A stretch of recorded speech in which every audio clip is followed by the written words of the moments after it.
last time you gave a speech, you let us in at a very deep level and very difficult for most of us to do. Today, you drew us in, and we had fun. You drew us into some ideas you have about the Easter and the Easter Bunny. You know, I think about myself and how I look at organization and going to a point. And it's very clear to most people in this group that I tend to fall into the journey and have no idea where I'm going, and hopefully something will come to a conclusion at the finish. So you taught me a lot. You taught me a lot today.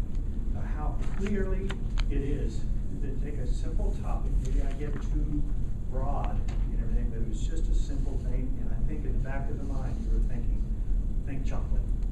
You're driving us right to that point. Why do all this? I had a speech, gave a talk about chicks, and I could not get over. But we would get chicks every Easter, and then take them to my uncle's farm, and then a few months later eat them. It blows a child's mind. How that's supposed to work.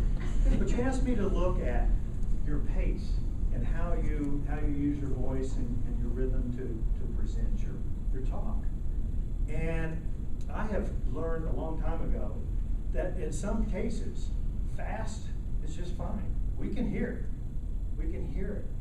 But one thing that I would point out to you, and it's a very strong positive for you, that you may not hear from anybody else. And I want to ask everybody, your sentences end with a punch. All the way through, there's a like that, I got it. It's something that I think is just an inherent skill that you have, and I need to make you aware of that. When you're giving your speech, there was humor. And I asked you last night, it sounds like it could be humorous. And you go, well, sort of. But that would be the thing that I would take a good, hard look at when your speeches. I don't know what to do as far as a suggestion, but I've heard some things. Brad Plum, I think, was the one who told us one time that when you have that humor, recognize it yourself. And it's hard to say, well, they're going to laugh at this. But to take it in three parts. You had an example of Passover, not as fun as Easter. So you start with a subtle little humor, and then you move it up to the second one, and we're kind of ready for some humor, and it's a little stronger humor. You have lots of it, and then the third is the big laugh, which would be chocolate.